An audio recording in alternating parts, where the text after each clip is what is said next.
Good evening, everybody. I'm going to call the call to order the meeting, the regular scheduled meeting of Coquitlam City Council. Mr. Clerk. Thank you, Your Worship. I'd like to start with item 1, which is our presentation. I'd like to ask Mr. Alexi Zawadzki, who's here with the Ranch Park Bike Club, to come forward and speak about safety improvements at Ranch Park Elementary School. Now, we've gone to great lengths to make sure the Canucks weren't playing tonight so that you'd have an undivided attention.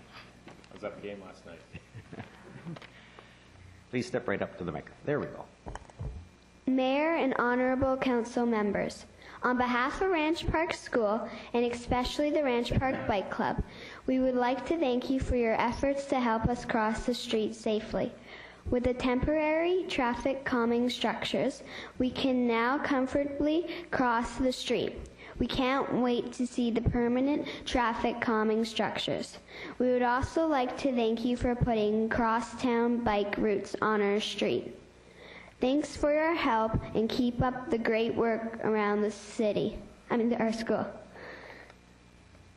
Thanks very much for the structures and the cycling route that goes across Ranch Park School. We have a bike club there, which we have about 24 children who participate in, and it makes our lives a lot easier when we cross Spurway Avenue with a couple dozen kids in a bike train to have somewhere where we can stop, see traffic can see us, and cross the street. I think it's a good idea, and we'd like to see that across other schools as well. So thank you very much. Now, you're involved in some other schools as well, Alexi, aren't you?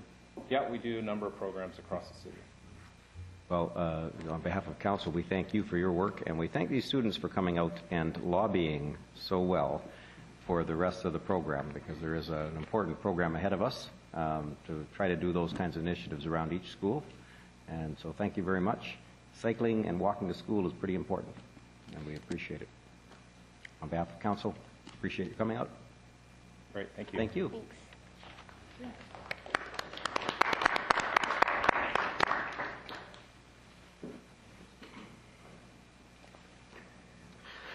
Item 2 is the minutes of the regular council meeting held Monday, May 2nd. The recommendation is to approve those minutes. Moved by Councillor Reamer, second by Councillor Asmundson. All in favor? Oops, Councillor Nicholson. Thank you, Your Worship. In those minutes, we had a motion to make a freedom of information request to Metro Vancouver for the tape of their meeting, which they apparently weren't prepared to give to us without us getting terribly formal about it. I wonder if we could get an update from staff on how that has gone. Yes, this was a public meeting of Metro Vancouver Board. We requested a tape of the meeting, and they said we couldn't have it unless they were pretty much ordered to by provincial legislation. Mr. Gilbert. Thank you, Your Worship. Yes, following the meeting the next morning, in fact, the City Clerk's office did submit a FOI request to Metro Vancouver, and Metro Vancouver was very forthcoming with the tape. It is now with us and is available for any member of council or the public that may wish to listen to it. It was an open meeting, so there's no other FOI type exemptions that would apply to this tape. Thank you. Thank you very much. Any other items on the agenda? Seeing none, the motion is to approve the agenda. To approve the minutes. All in favor? Opposed? Carried unanimously. Item 3 is the minutes of the Land Use and Economic Development Standing Committee meeting of Monday, May 9th. Recommendations to receive those minutes. Moved by Councillor Lynch, second by Councillor Nicholson. All in favor? Opposed? Carried unanimously. First item of business arising out of those minutes concerns a preliminary report for a Heritage Revitalization Agreement, Authorization Bylaw 4211. This is for at the Perry residence at 307 Bayhan Street. The recommendation is to give first reading to see Coquitlam Heritage Revitalization Agreement, Authorization Bylaw 4211, and that this bylaw be referred to public hearing. Moved by Councillor Asmundson, second by Councillor Lynch. Discussion, all in favor? Opposed? Carried unanimously. Item 3.3 is consideration of fourth and final reading for zoning amendment bylaw 4197. This is authorization for an issuance of a development permit for 604, 606, 608, and 610 Coma Lake Avenue. Recommendations give fourth and final reading to zoning amendment bylaw number 4197, approve the signing and sealing of the development permit, and authorize the mayor and city clerk to sign it. Moved by Councillor Reamer, second by Councillor Sikora. All in favor? Opposed? Carried unanimously. Item 3.4, which was considered at the land use meeting, will actually come forward at the May 30th regular council meeting to allow for the appropriate public consultation.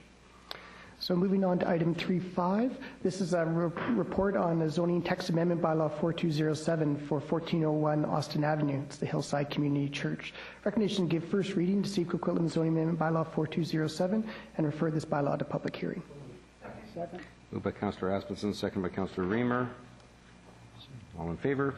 Opposed? Carried unanimously. Item 3.6 is a preliminary zoning report for the Austin. It's a mixed-use high-density development at 955 Austin Avenue. This is bylaw 4213. Recommendations give first reading, see Coquitlam zoning amendment bylaw 4213, and refer bylaw 4213 to public hearing. Moved by Councillor Reamer, second by Councillor Nicholson. All in favor? Opposed? Carried unanimously. Item 3.7 is an amendment to the C4 City Centre Commercial Zone density provisions and the associated citywide official community plan policy. Recommendations that Council give first reading to citywide official community plan amendment bylaw 4214, first reading to citywide official community plan amendment bylaw 4215, refer these two bylaws to public hearing, and direct staff to establish a City Centre Community Amenities Fund for the receipt of funds raised through these density bonus provisions. Moved by Councillor Sikora, second by Councillor McDonnell. Councillor Nicholson. Thank you. I'm sorry that I wasn't here for the committee meetings last week because it might have been a better place for this discussion. But I note that the current C4 zone density provides at step 2 for a 0.5 FAR density bonus, and for that bonus payment to be evenly allocated between the Affordable Housing Reserve Fund and a yet-to-be-established Public Amenities Reserve Fund. The motion we have before us will take all the density bonus proceeds, as I see it, and allocate them entirely to a yet-to-be-established Public Amenities Reserve Fund. And I'm bothered by the fact that we're effective. The decision previously made by this council was to dedicate a certain amount of bonus density money to the affordable housing cause.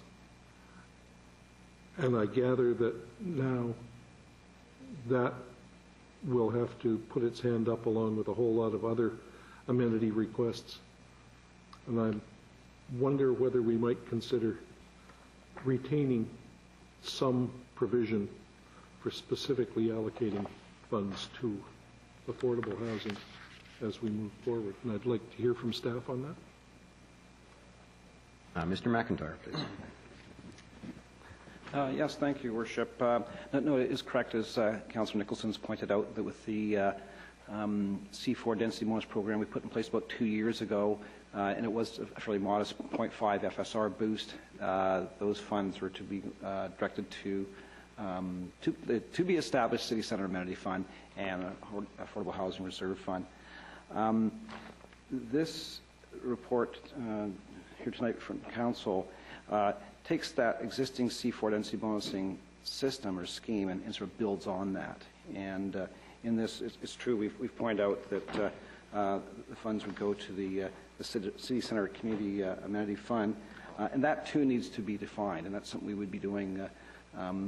Specific projects would need to be spelled out. We'd hope to do that in the City Centre area plan work. It's true, on one hand, the existing bylaw in place and Council's previous resolution and direction on this, we were supposed to prepare a Affordable Housing Reserve Fund, so that's something we would certainly add on to or include with this package. That would be my interest, my support that way, but we would take Council's direction on that. At the end of the day, the program is based on a couple things. This is a mechanism for raising funds voluntarily from the development community if they wish to increase the size of their project and take advantage of the density boost, and then they share in the proceeds of that and the land value of that. Those funds flow to the city, and then we need to establish, for Council's consideration and direction, how those funds are spent. And it can be amenities in the city centre, as we discussed before, or for affordable housing as well. Thank you, Mr. McIntyre. I'll certainly support this going to first reading and to public hearing, but I would like, in the time that we have before this comes back to council, to look for a way of defining some portion of these proceeds as being committed to the affordable housing cause. It was important to council when the initial decision was made, and I don't think its importance to council has reduced at all. However, the potential for the amount of money to be raised this way has increased greatly, and so the 0.5 may no longer be appropriate in some lower percentage, but some absolute commitment I would like to see placed within the document when we finally approve it. And I'll deal with that at another time. Thank you. No, fair comment. I know that there may be differences of opinion around the table related to the role that municipal government has in the provision of housing. That is a provincial responsibility, and it's one of those almost voluntary downloading things that we take on our shoulders sometimes. But I know that there's strong support around the table for finding ways to help with that issue, and we'll have to have a discussion on that one and see where it unfolds. Seeing no other discussion, no other questions?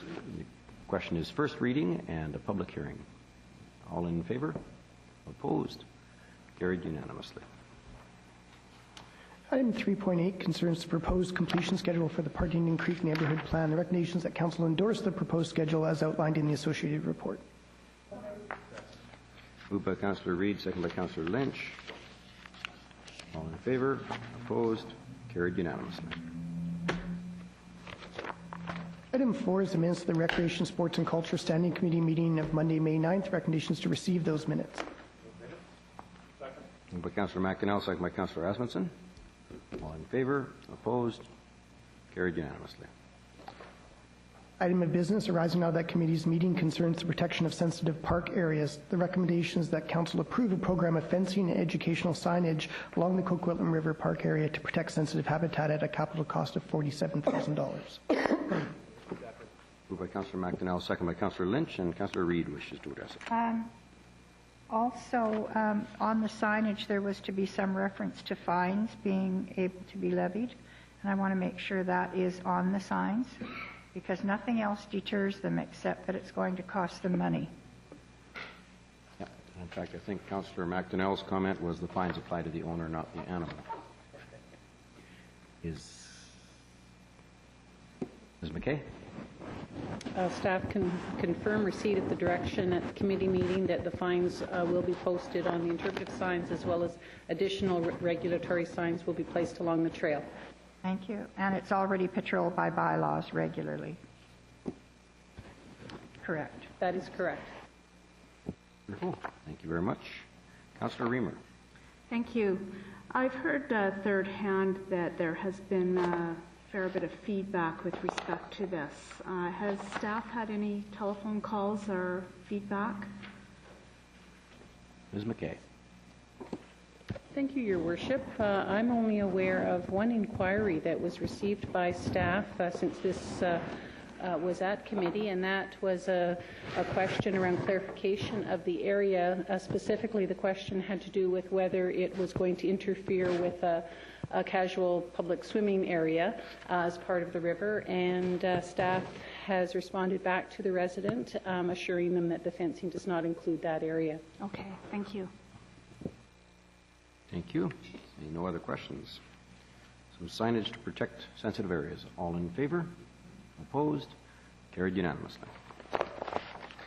Item 5 is the minutes of the Engineering, Utilities and Environment Standing Committee meeting of Monday, May 9th. Recommendations to receive those minutes. Moved by Councillor Reamer, second by Councillor Lynch. All in favor? Opposed? Carried unanimously. Item of business arising out of that committee's meeting concerns accessible pedestrian infrastructure. Recommendations that Council endorse the findings found within the review of accessible pedestrian infrastructure report, as outlined in the report, and that staff be directed to do the following: integrate accessible planning in the seed neighborhood development guidelines, amend the city subdivision development servicing bylaw and the associated design specifications, review sidewalk maintenance practices as well as any material to increase the increased operational cost prior to implementation. Moved by Councillor Asmundson, second by Councillor Reamer. All in favor? Opposed? Carried unanimously. Item 5.5 is the draft Partington Creek Integrated Watershed Management Plan. The recommendation is the council receive the IWMP and direct staff to make copies available for public viewing. Staff be directed to hold a public open house to receive input, and that staff be directed to report back on the public consultation process. Moved by Councillor Asmussen, second by Councillor Lynch. All in favor? Opposed? Carried unanimously. Item 6 is the minutes of the Strategic Priorities Administration and Protective Services Standing Committee meeting of Monday, May 9th. Recommendations to receive those minutes. Moved by Councillor Lynch, second by Councillor Nicholson. Councillor Sikora. Thank you very much. This is the one that was presented to us 2 weeks ago about 120th birthday celebration. It's the next item. Councillor, The next item? Okay, sorry. Sorry, that's the next yes, item. You're right. Thank you. Okay. The motion is approving the minutes. All in favor? Opposed? Carried unanimously. Item 6.4 concerns the City of Coquitlam 120th birthday celebration. Recommendations that council approve the promotion of Coquitlam's 120th birthday as outlined in the report. Moved by Councillor Reamer, second by Councillor Asmussen, and now Councillor Sikora. Thank you very much. Yeah, this is the one that was presented to us 2 weeks ago. It was not going to cost any. When I asked the question, how much is it going to cost to celebrate the 120th birthday, we were told that it's not going to cost any money. Now, this design, you know, it shows happy birthday and logos, and also adding printing material, banners, newspaper ads, short life brochures, etc., and many, many other things that, you know, that is going to be costing us. So, you know, this, I resented greatly when a department stands in front of us and tells us it's not going to cost any money. And it's going to cost us a lot of money. And I can see a 50th birthday or 100th birthday, 125th, but 120th, as I think that, you know, there's maybe a couple cities that promote it in the United States or whatever it is, and I know that we have the Canada Day every year, of course, but the 120th birthday, outside of being election year, and, you know, the promotion to get certain people elected is, that's probably the reason why this is coming aboard. Because I don't think we'll be celebrating the 121st, 122nd, 123rd, or a birthday every year. But that really irks me, and I'll mention it to the management. When one of the department heads stands out here in front of the podium, and a question is asked, how much money is it going to cost? Not going to cost anything. And here we are, 2 weeks later. What is it going to cost us? We still haven't got it, but there's a whole lot of work that's going to be done. And I know that we, you know, the other day there was, Doug McDonnell is the chair of the Parks Operation. Did you, McDonnell, did you know anything about this 120th birthday? Ever come before you as a committee? It's Councillor McDonnell, and Yes. we don't actually, you know, the rules don't allow you to start asking questions, but... Fortunately, I was absent the last meeting. But there was nothing before that came to Parks Recreation. It's not a... So, you know, there's a Parks Recreation chairman that doesn't know anything about it, never was approached about it. I belong to the park. I'm on a Parks Recreation committee, was before the whole committee became a committee, you know, and that never came to us. All of it. So I don't know where this come from. This come from a clear blue sky, 120th birthday. That could be celebrated. Not going to cost anything. And here we are. And I'd like to know, add these figures up. Is it going to be 20,000, 50,000, 100,000? What is it? Nobody knows. And I'm going to be voting for something like that? Not a chance in the world. Thank you very much. Just a clarification, this isn't on the Recreation Committee. It's actually the Strategic Priorities Committee. That's why Councillor Nicholson, or rather McDonnell, wouldn't have necessarily been involved. Point of order. Now the Parks Recreation is going to be doing a lot of work. Well, that's not a point of order, but it was answered last week. But we'll ask Ms. McKay. Thank you, Your Worship. This is a corporate initiative, And many of the departments are working together with our communications manager on this initiative as it relates to Parks, Recreation and Culture in products that we're already producing as part of the marketing materials for our programs. We're happy to participate in this by simply including the information on an existing document that will be circulating. So as it relates to my department, there will be no additional costs at all. Well, you're certainly going to be spending money on printing and banners and a few other things. Where's the money going to come from? Again, to clarify, these are on existing pieces that we are already producing. So, for example, for Canada Day, we would be producing materials for that, and we can include on those materials an additional little birthday message to highlight that it is 120 years without incurring any additional costs. I would also thought that, you know, something like this would have been brought up in January, February. I mean, it's being brought up now when 6 months has gone by. And, you know, I mean, what is it, close to election time will be coming alive with this 120th birthday? Mr. Dumont. The reason we're bringing it up right now is our birthday is actually July 25th, so it's coming up, and we thought we could use things like Canada Day publications and things like that to put the 120th anniversary logo on and advertise that way leading up to the birthday on July 25th. Yeah, we were, in fact, Mayor, we were the other day, just a month ago or so, we were asked for $10,000 or $15,000 to promote sports, you know, tournaments throughout our community and that type of deal. And we had to struggle to get the $10,000. And here's one that we don't know what's going to cost us, but it's not going to cost anything. I mean, it's got to be able to cost you something. I mean, there's no such thing that, you know, banners and brochures and everything are going to be put up. The fact is, newspaper ads celebrating 120th birthday isn't going to cost you anything. I mean, that is frightening. But that's all right. I'm not going to go any further. I'm just going to vote against it. Okay. Councillor Nicholson.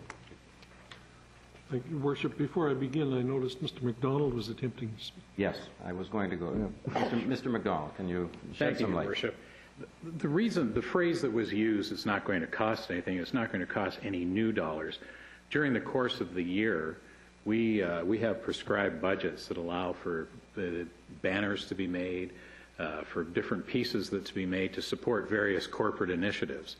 So all this was an adjunct to put basically a logo on something that said 120th.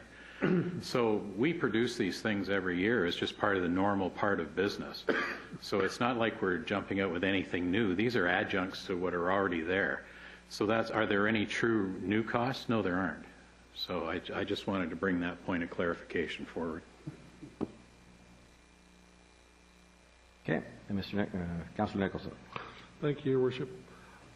I completely understand the zero financial impact concept.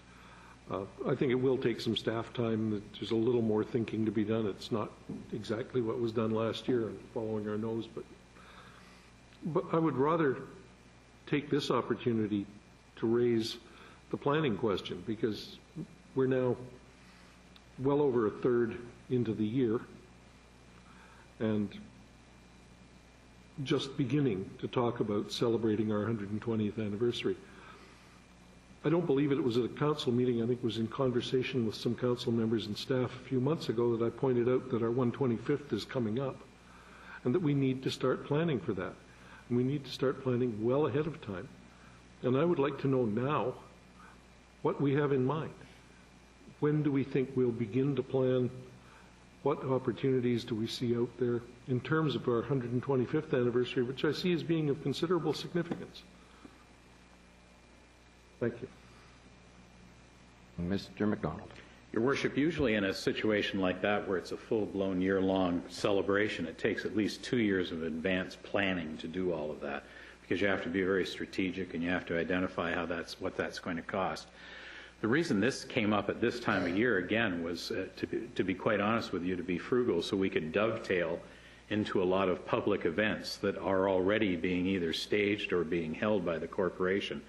And as Mr. Dumont said, the birthday itself is the 25th of July. The city of Vancouver, I noticed this year, had a special anniversary. They did it all in one day. So we opted, we're not in the season right now of a lot of what I would call public events or items where we could dovetail into something with virtually little or no cost. So, yeah, two parts to your question. I think 2 years on the 125th to do the proper planning, and the answer to why we're talking about this now, and that was the availability of dovetailing into the other events. Okay, I wasn't really asking any questions about the 120th. I am concerned about the 125th, and I'd be glad to know. I can appreciate, okay, we need 2 years. That means we can start in a year and a half or thereabouts. But I hope it's on somebody's list, that somebody's charged with the responsibility. And frankly, I think now is not too soon to start looking for opportunities for that 125th year, whether they be opportunities to approach other levels of government to assist us with major projects in the city to celebrate that event, or to find events to bring to the city, again, in celebration of that, and to begin more and more to put us on the map. Thank you. Thank you, Councillor Nicholson. I was going to have to rule it out of order if you were calling for an answer, because we're on the 120th right now. But Councillor Reid. I don't require any answers. This came up, I guess, 2.5 months before our birthday. To me, honestly, I'm embarrassed by it. This is an election year, and all of a sudden we have a 120th birthday. We didn't have, as Lou said, 119th and 118th. I can see 100th and 150th and 125th, but this just embarrasses me, so I will not be supporting it. Thank you. Councillor Lynch. Well, thank you. As I said at the strategic priorities meeting, I do feel the timing is a little opportunistic with it being election year and the timing of it coming forward. That being said, I also think it's good, and council certainly have a role in doing things that's going to encourage people to be supportive of their city or proud of their city and create community cultural capital. I don't buy the total argument that's going to cost absolutely nothing, especially it says we're going to do a newspaper feature. So that would be a feature on the ad. There's going to be some cost. I'm sure they're not going to be insurmountable or onerous or something. I mean, there's got to be some actual cost to it. So I think at some point we should know what the true cost is. There's going to be some staff time. There is going to be some materials time. And Mr. McDonald might want to debate with me again like he has the other councillors, but go ahead. No, not debate, Okay. just laying out facts. Just to provide information that the insert that was done for the Poirier opening cost the city virtually not, well, I think it was around $800 or $900. And that was all done because it was done in cooperation with a local newspaper. So we received several 50,000 of those distributed throughout the community, and the net cost to the city was around $800. So just and that's my point, though. If it's a newspaper feature and it's $800, it's $800. So it's just, I don't think that's unreasonable. In fact, I'm supportive of that. But I do think that when we start to get into debates of whether it costs nothing or something, we should just be upfront and say, well, it's going to be minimal. It's going to be $1,000 or $3,000, and anything like that is a reasonable expense. So as much as I do have some distaste on the timing, I think that for the city it's probably a positive event. Thank you. Councillor Asmussen. Well, I think this is a good event. I think it's a very simple event. I think, as staff has explained, we're only adding on to existing product, existing advertising. And we're always talking about wanting to promote Coquitlam, get Coquitlam better known, promote things out there. And this is a very inexpensive way, 120th. And I think it can also help lead people to start thinking about the 125th that's coming up. There's not a lot of dollars being spent in this. It's all out of, as the report says, existing city staff services currently scheduled for special events and strategic community awareness to achieve by leveraging existing advertising and marketing programs. So I think staff are trying to think outside the box to do something to promote our city in a unique way up to our birthday. And a 120th birthday only comes along once. and I think it's a small thing, and I think to Councillor Nicholson's point, it'll start people in getting ready for the idea of 125th, which would be far more elaborate, far more budgetary cost involved for this council to deal with than what this is right here. But I think this is a very small project with, I think, a good return. And thank you. Thank you. Councillor McDonnell. Well, I like birthdays and I like birthday celebrations, and even though I wasn't consulted on this, it's my birthday next week, so if anybody wants to celebrate, or I'm open to that. As long as it doesn't cost us any money. Are you 119? I don't have much of an issue with this. It's minimal. I'm glad that we're going to spend most of the time celebrating this on July the 1st when we have a big celebration here, and I don't mind having the fact that we're 120 on our letterheads or our banners or anything else like that. I can't see the issue here, so I'm supportive. Thank you. Seeing no other people wanting to speak to this, the motion is 120th, celebrating it during the 120th year. All in favor? Opposed? Councillor Sikora and Councillor Reid are opposed. The motion carries. Item 7 concerns bylaws for final adoption. These are fourth and final reading of the Development Cost Charge Appropriation Bylaws in support of the 2011 financial plan. The recommendations that Council give consideration to fourth and final reading of the following bylaws: the Transportation Development Cost Charge Reserve Fund Expenditure Bylaw number 4216, the Parkland Improvement Development Cost Charge Reserve Fund Expenditure Bylaw number 4218, the Parkland Acquisition Development Cost Charge Reserve Fund Expenditure Bylaw number 4217, and the Drainage Development Cost Charge Reserved Fund Expenditure Bylaw 4219. Moved by Councillor Asmussen, second by Councillor Reamer. All in favor? Opposed? Carried unanimously. Item 8 concerns the 2010 surplus allocation. The staff recommendations that Council approve the following allocation of the City's 2010 surplus from the Infrastructure Reserve Fund. I'll just read the following items. It's a one-time transfer of $1 million from the Infrastructure Reserve to the City Vehicles Replacement Reserve and to the City's Tax Appeal Fund. The $800,000 be provided to advance construction of Mac and Park amenities, as described in the report. $75,000 to support the Winter Light Program, $75,000 for improved welcome signage, $50,000 to support advancing the replacement of the self-contained breathing units for the fire department, and $50,000 to support the highest priority actions by the Outdated Rules Committee. Move recommendation. Seconder?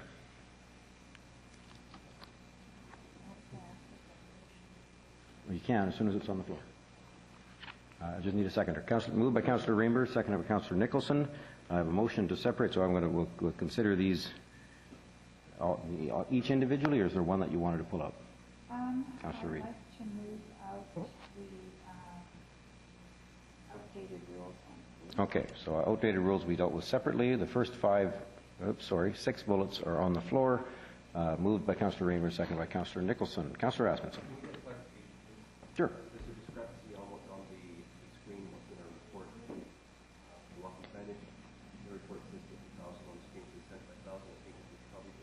Oh, there you go. Okay, thank you very much for catching that, Councillor Lynch. Councillor Lynch's microphone wasn't on, so I'll repeat that there's a discrepancy between on the screen. It calls for $75,000 on welcome signage. That's bullet 5, and on the report it's $50,000. Mr. Clerk. Sorry, I believe that is correct, and it's a discrepancy with what is on the screen. And yes, it is $50,000 for welcome signage. So that was the staff report is accurate. Thank you very much.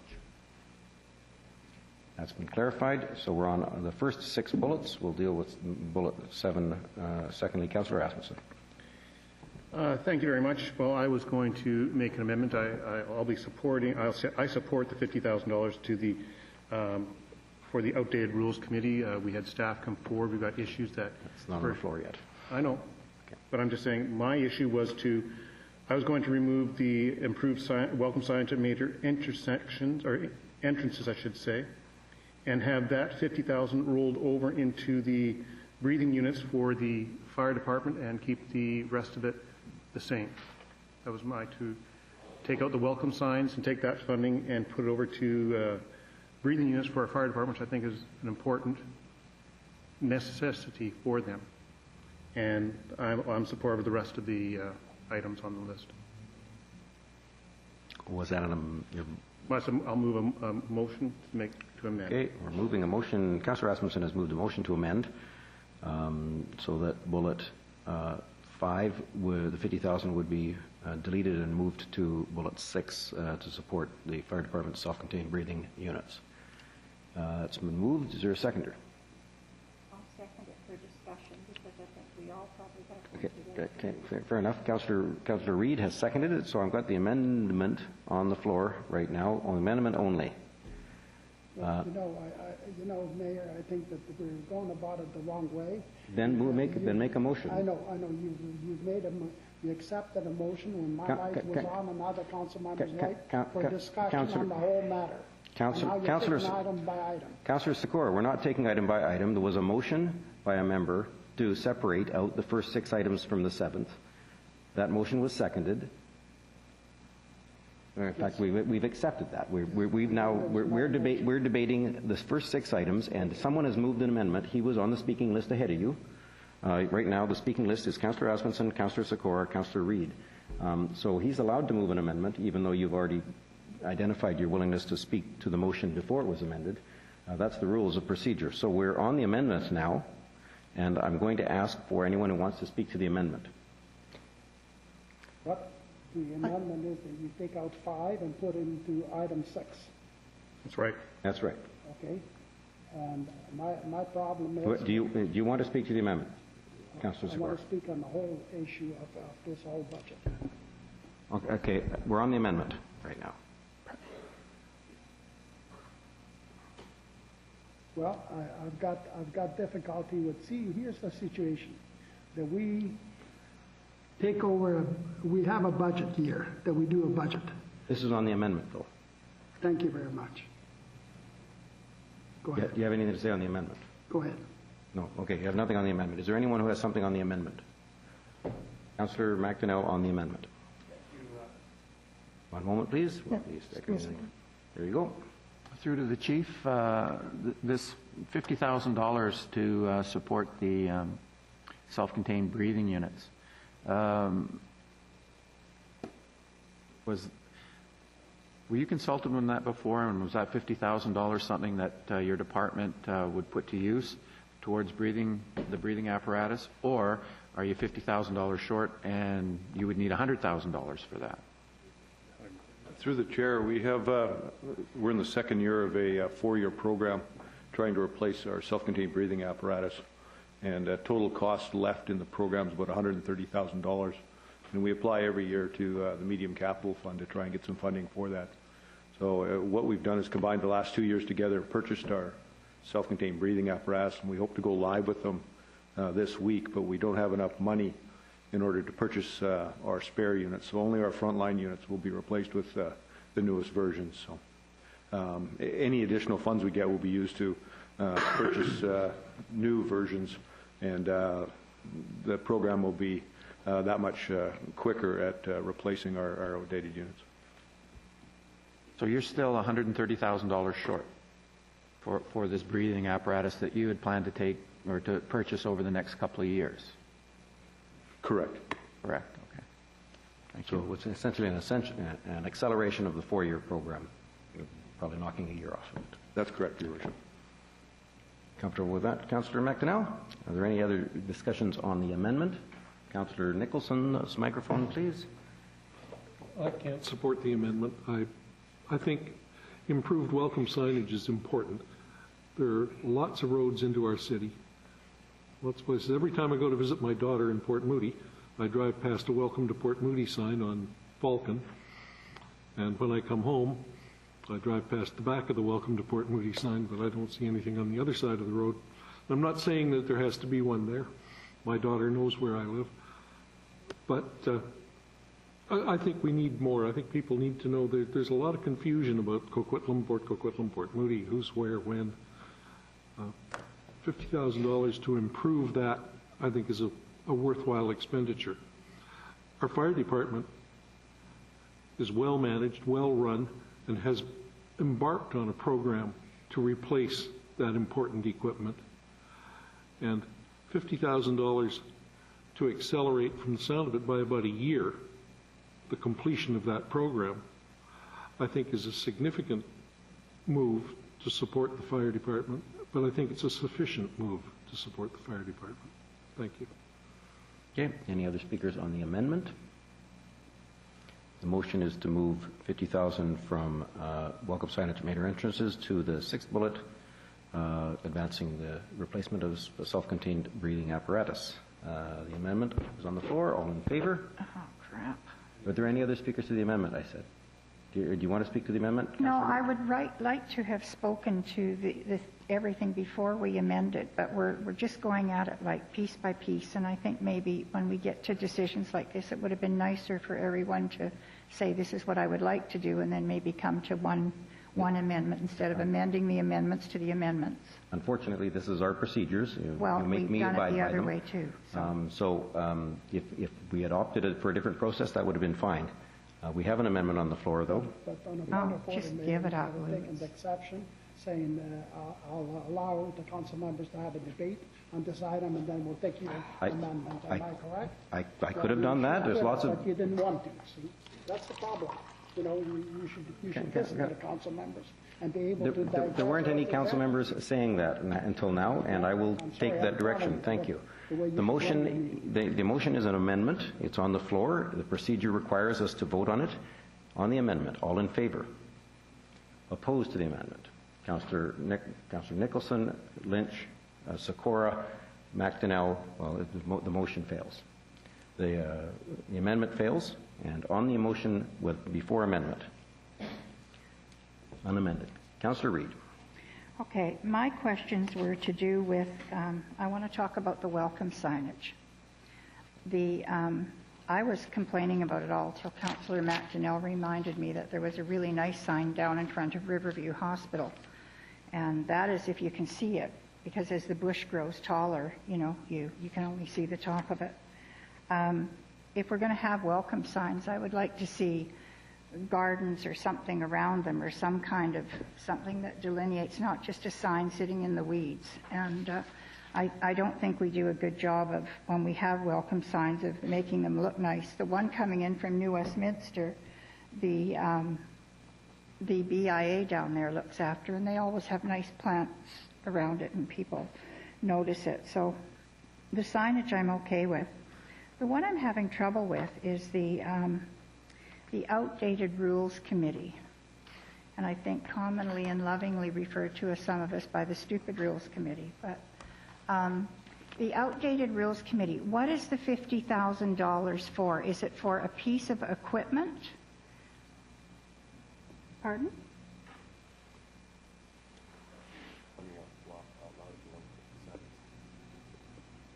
No, I want to talk about all my issues and then I'll get it over with. Okay. The Outdated Rules Committee. Thank you very much. Through the chair, there was a number of longer-term items that were identified through the outdated rules process, and there's quite a long list. No, I understand that, but a couple of the big ones, and I think the ones we would focus on if we receive this funding.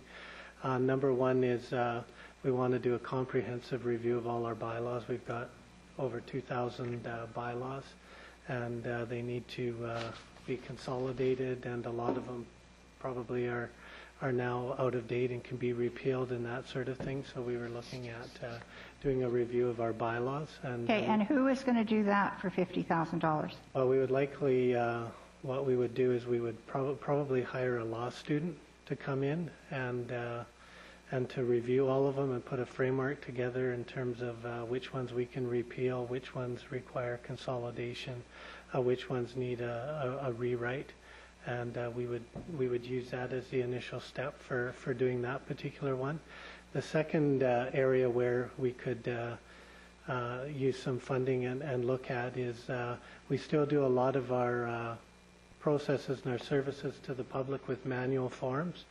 And what we would like to do is move to systems that are a lot more convenient for the public, online service, things like that, and get rid of the paper forms and transactions.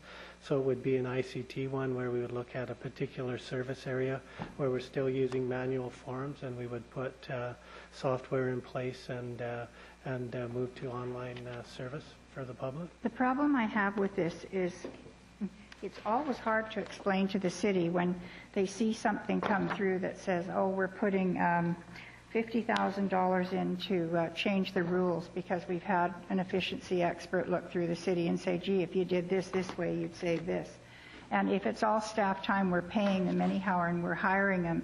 And I would expect that if the staff, came up with a better way to do something, that they'd take the initiative and come to the management and just get it done if it's just staff dollars. So those are my reasons for asking if there's actual physical things that we're buying. So I don't have a problem with this. The signage, I would have done what Councillor Asmundson did too, which is put it into the fire department, and that's obviously failed. So my whole idea was for the last 3 of these, I was going to put all 3 into the fire, well, the last 2 into the fire department up to the tune of $130,000 and leave the 20 into the outdated rules. That was going to be my amendment, but obviously it's not going to work, so I'll let it go. Thank you. Okay, Councillor Skor. Yeah, thank you very much. Here's the situation. What we're doing, in fact, is now we're budget debating. That's as far as I'm concerned. It's going back to budget debating. And it's not time of year where we budget debate. Now, I'd like to ask the treasurer, we put in a 3.49% increase on taxes. Okay? Now, if you add all these things up, adds up to another 4%. Okay? So if this was so badly needed, how come it was not in a budget for debate at budget time to where we could have said yes or no? But we wait till there's a surplus and then we grab it and we're going to spend it. And I understand that there should be a surplus. Ms. McLeod. But tell the people, the taxpayers in this community, set a budget and say we also put $2 million or $3 million or $10 million or $1 million into surplus. And let the taxpayers either approve it or reject it. But in here we are, we wait till the surpluses come in, and now we're going to drop a whole list of what some should be done. So to me, it's the most ridiculous way of running a city. What you're doing is taking taxpayers' money that you have no right to do, and you're going to do something magically with it. And if all these things needed to be done, for instance, all of a sudden, you're short $1 million in the vehicle replacement fund. Whoop-de-doo, all of a sudden. And the taxes have been going up, and we get money from the casino, which no other municipality gets around here, and then you're going to tax appeals, another $1 million for tax appeal. I mean, if this was so critical, why wasn't it in the budget? Why didn't we budget properly for the vehicle replacements? But we didn't. And then I see where there's, in here you can read, and it's full of holes of what the things that we're doing. So, I'm a politician, okay? And I hate to say it because politicians get a bad reputation. Why? Because of the things that they try and sell to the public that doesn't make any sense, or things that they sell to the taxpayers that it's really shouldn't be done, But if you went to zero-based budgeting, none of it. That's right. You can laugh as much as you want, but go to zero-based budgeting, you wouldn't have this discussion today because there would be no need of discussion because everything would have been earmarked and you couldn't take the money and spend it the way you're spending it here now. You could not take that money because everything would be earmarked. So, but I know that you people don't understand what zero-based budgeting are, and if you understand, you don't want it. The staff certainly don't want zero-based budgeting because it puts a tight control on spending. I'm not saying that our staff is wild spending money or anything else, but it's earmarked, that they couldn't touch the money for anything else. See, like this 120th birthday. All of a sudden, there's money in it from somewhere. Well, if it was a zero-based budget, there wouldn't be that kind of money earmarked, because it wouldn't be earmarked for that function, so you couldn't spend it. So these are things that I'm saying. So instead of budget being, 3.49%, our taxes rate last year, it would have been about maybe 8%. But no, we can't tell it to taxpayers because we may not get elected if we put 8% or 7%. So now we're going to lower it. But then during the middle of the year, we're going to spend whatever we can get. And again, like I said, some of the council members here and the mayor are known as tax and spend council.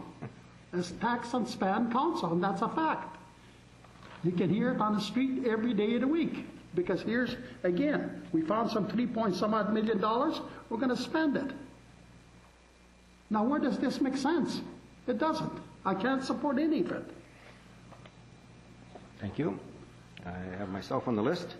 Well, in fact, this is money we didn't spend. This is money that, because of prudent decisions by staff, by council, this is called a surplus. It's what happens if you're really frugal. We had a tough year last year, a tough year again this year, and I have to take my hat off to the work that staff have done in order to produce a really remarkable $3.5 million surplus in a year when we were really struggling to balance the budget, really struggling to minimize the tax increase for the residents, and they nonetheless were able to find enough savings in our budget to produce a surplus. That surplus is now going to be able to be reapplied to items that we couldn't budget for because we quite frankly, we don't want to raise taxes.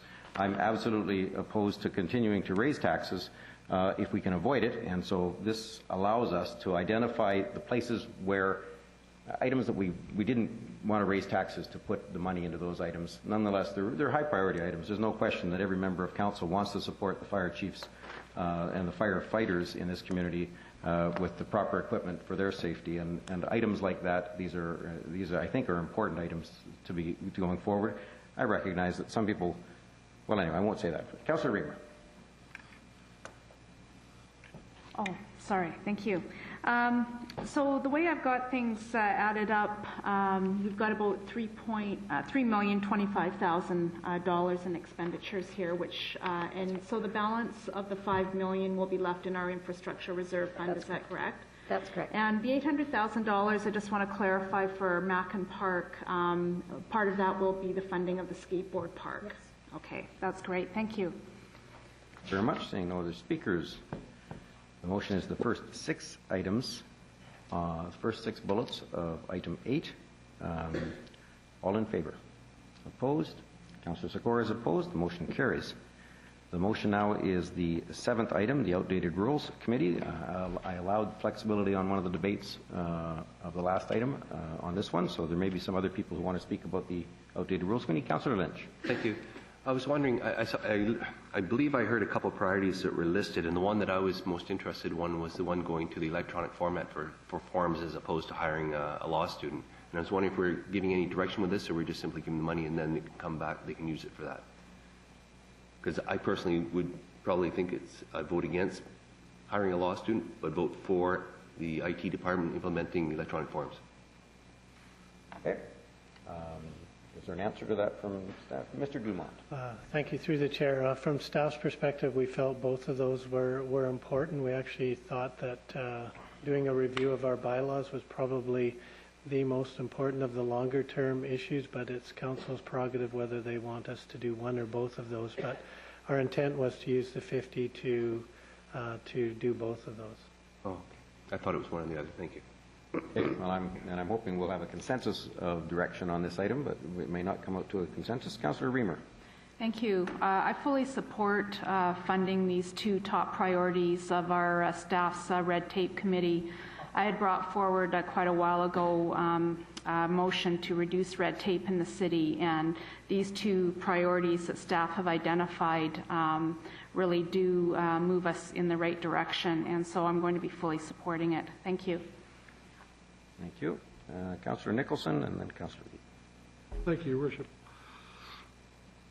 I would intend to rely on staff as to make the decision as to how to spend the $50,000, but that doesn't mean that I won't offer my advice.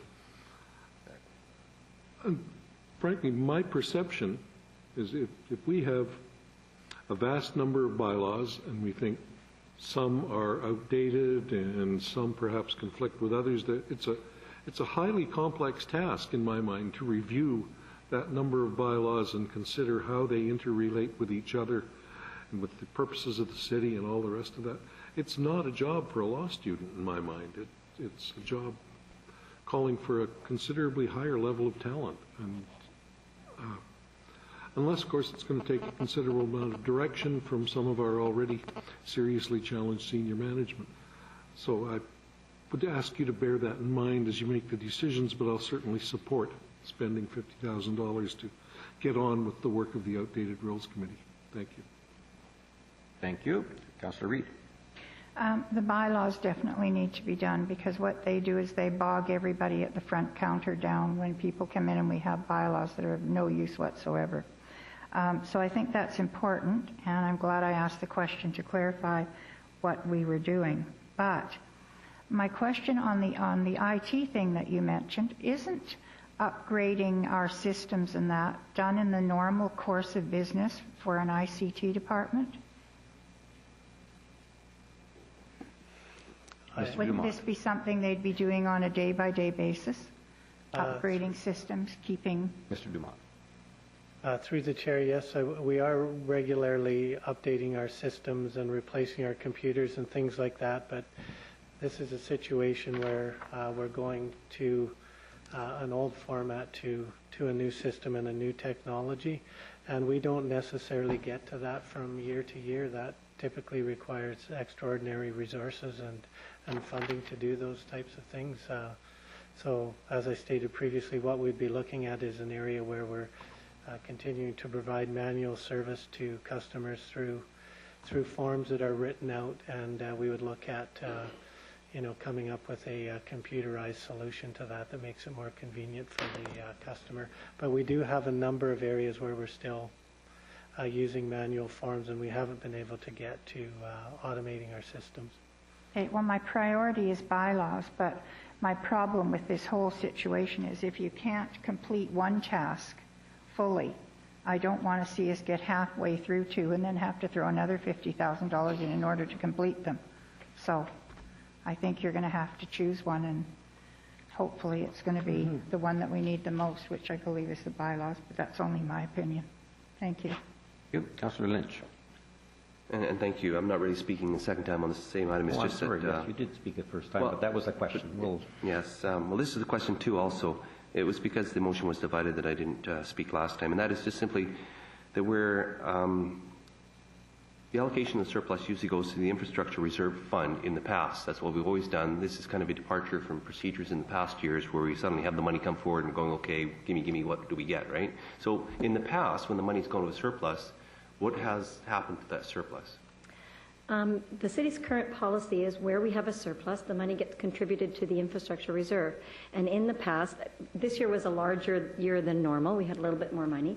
Normally, it's in the range of $1 million, and it gets allocated to priority infrastructure projects, usually in the coming year's budget. Because it was a little larger this year, Council had requested that we look at the balance of the Infrastructure Reserve Fund and take a look and see if there's some of those outstanding projects that we couldn't advance and get going on. That's why we're here today. Right, thank you. And I remember that discussion, and I'm going to guess we'll have this discussion, hopefully, those of us who are here next year. But I think that was a good policy. It was made. It was a long-standing policy. I can't remember. I think it was a policy prior to myself coming on council, so more than a decade, I guess. Or that policy was actually put in place in 2001, and it has been enormously helpful to the city.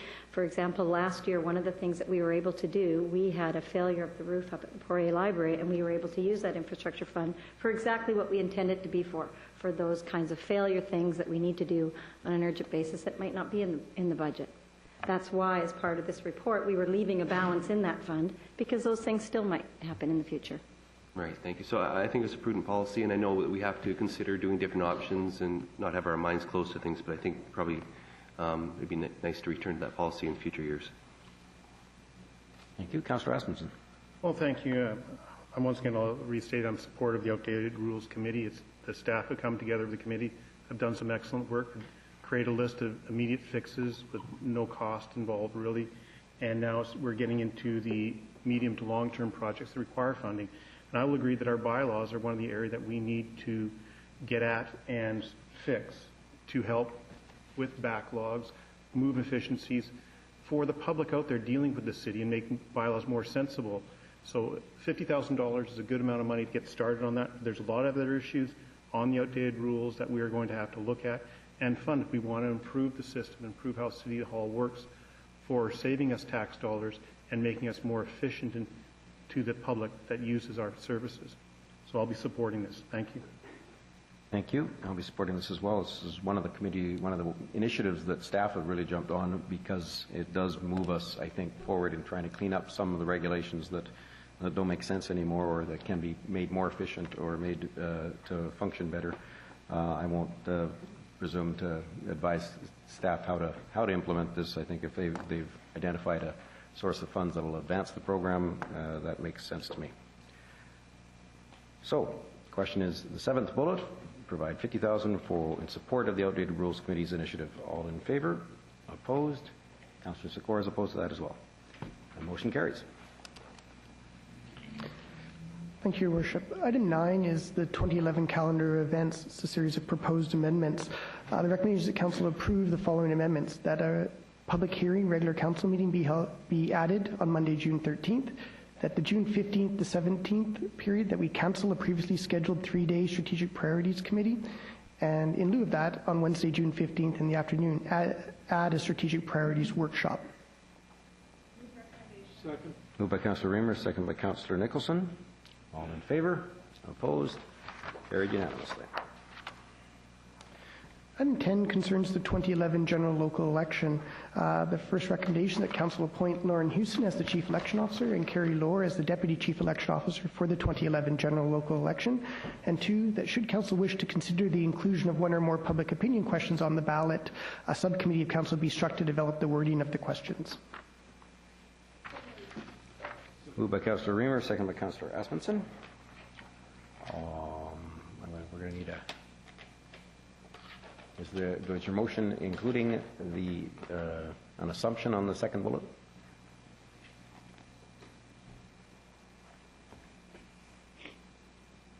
Because the staff recommendation actually is item number 1 plus give us direction on item number 2. Number 2 is if we want to do something, then we'll have to appoint something. So,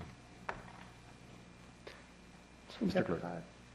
We have 2 councillors who are willing to offer some thoughts on that. I see that, but I'm not sure whether they're on the question. I'm still trying to clear up whether. You are correct in your interpretation. Recommendation number 1 is indeed for the appointment of the 2 staff members as identified. 2 is if there is an indication, we can strike a subcommittee. Okay, so let's start by dividing. Item number 1, to appoint 2 people, one of whom isn't present here, so we have to do it quickly. All in favor? Opposed? Carried unanimously. On item number 2, should Council wish to consider the inclusion of one or more public opinion questions? Councillor Reamer, did you move that item as well? You moved an opinion question or striking the committee? Okay. Your Worship, we can. Well, let's seek a motion that either says we're going to do this or says we don't do it. Do you have such a motion, anybody? I'm trying to ask a question, Your Worship. Councillor McDonnell.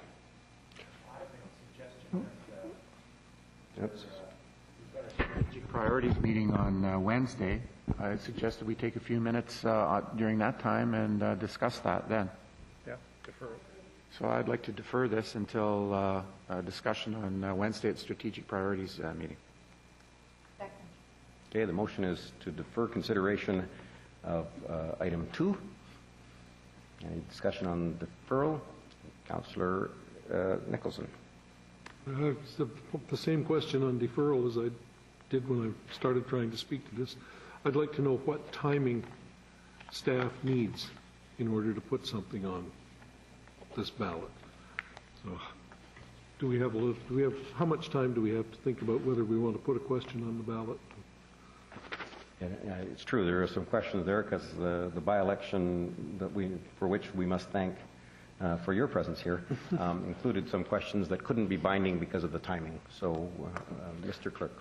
Thank you, Worship. In fact, the issue partly is not such a degree of binding. In fact, the last questions were not binding. It's that can we include them on the electronic ballot so they don't have to be hand counted, and that we can consider them as part of the normal logistical preparations. Through the chair, just to point to page 2 of the report, it says that the City Clerk's office is seeking a position on this matter prior to the summer break. What we'd like to do is be able to use the summer. We have to negotiate with the software providers and such so that these results can be read through the machines, and there's some logistical preparations. So we would like the issue of yes or no to have a question or questions, and then 2, what the nature of that question would be so that we can do the proper work over the summer break. So we have a couple of months. I mean, Councillor McDonnell's suggested approach is in order. Satisfied with that? Okay, the motion is to defer this until Wednesday. Councillor Reamer. Thank you. Is this what we did with the questions last time? We struck a subcommittee of council to create the wording? Okay, thank you. Yes, we did. In fact, the City Clerk office staff used that precedent as a way of proceeding. It worked effectively. We were able to turn that around in a relatively short period of time. And we would bring back the question to get a resolution of council. It would be something that I think last time, because of the time pressures, council delegated that to the subcommittee. This time we'd actually bring the subcommittee's recommendation back to council to get a resolution. That's good to know. Thank you. Very good. Who knows? This might actually increase voter turnout. Such is the hope anyway. The motion is to defer. All in favor? Opposed? Carried unanimously. Item 11 concerns the Metro Vancouver Board brief, for which our representatives are available to respond to any questions. The recommendation is that Council receive this brief for information. Moved by Councillor Reamer, second by Councillor McDonnell. All in favor? Opposed? Carried unanimously. Your Worship, there are no other formal items on this agenda. Thank you very much. I actually only have one thing left to say. Go Canucks go. A motion to adjourn would be in order.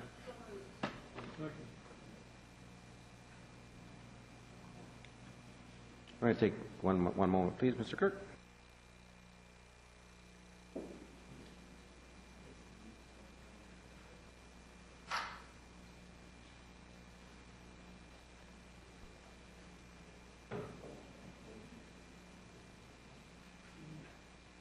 There was an item in a closed meeting that the council had moved for onward transmittal. It doesn't appear here. I guess there wasn't really an urgency to it, perhaps, and it wasn't seen as something. So I gather it will appear on a future council agenda. That is right. Our intention, we had no materials prepared to bring it forward this evening, so our intention is that it comes to the next open meeting as part of the regular agenda package. And council is well advised, if they have expectations related to how quickly the onward transmittal will take place, that they make it clear in the motion, I suppose. Okay, the motion would be to adjourn. Moved by Councillor Sikora, second by Councillor Asmundson. All in favor? Opposed? Carried unanimously. We'll have our regular question period related to any items on tonight's agenda.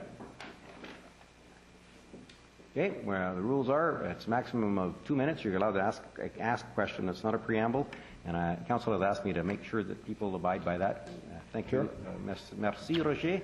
Merci, Monsieur le Maire. Thank you. It's on item 11. I'd have 2 questions, but I'll do one, and if no one is going to come up, I'll ask the second one. But this one here is read the Metro Vancouver Board in brief. Is this an in-camera item, or is there a way to find out what that briefing was about? I'm sorry. It's Metro Vancouver's board meeting. It's strictly a board meeting, right? It's a board meeting for Metro Vancouver, and it's a public meeting. It's available on the internet, both the meeting agenda and the meeting minutes.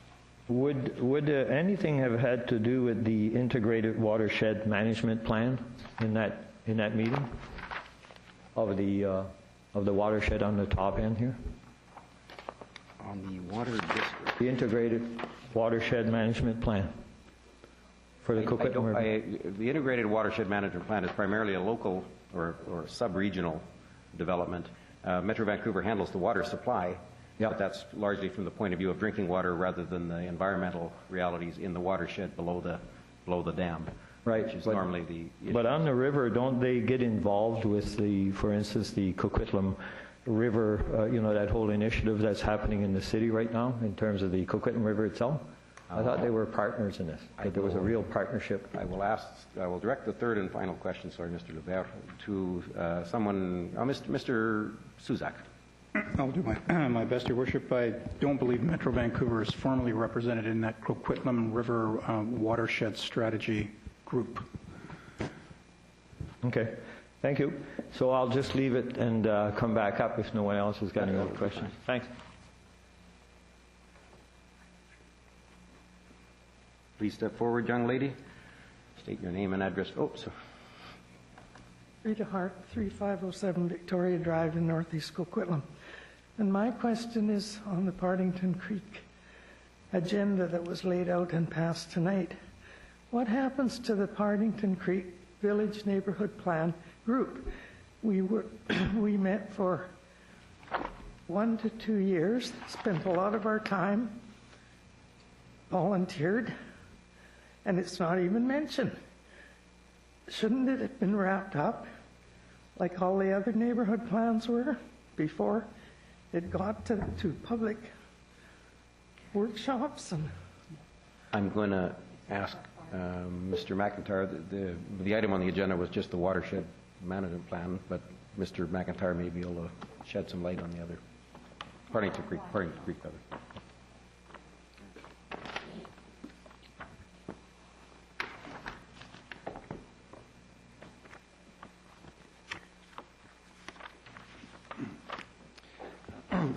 Sorry, Your Worship, and thank you. Item 3.8, and that was at last Monday's Land Use and Economic Development Standing Committee meeting, is the proposed completion schedule for the Partington Creek Neighbourhood Plan. And yes, they do go hand in hand with the IWNP, which also came forward. Since that piece of work now is, we've reached a resolve, and fortunately it's moving ahead with support from the environmental agencies, has enabled us to get started with the neighbourhood plan process. And part of that would be the project advisory group would be restarted again. And I'm not aware specifically just where that's at, but that would be the intention, to get that group back together again. And we've got a schedule here looking to begin with engaging the community. I think there's a public open house in mid-June. And I imagine the project advisory group would be meeting around that time as well. So if I could ask through the chair, let me take this away, let me check with the project manager, and I can get back to Frida tomorrow, let her know just where exactly that aspect is at. okay, because it's over 4 years since the group met, so I at least think they need a wrap-up of some kind. Okay, thanks, Jim. Thank you, Frida. Elizabeth, please come forward. Elizabeth Holderson, 223 Marmont Street. And Mayor Stewart, we're just very, very pleased about the heritage revitalization that's going on Begin and Crochet with the Heritage House and being restored.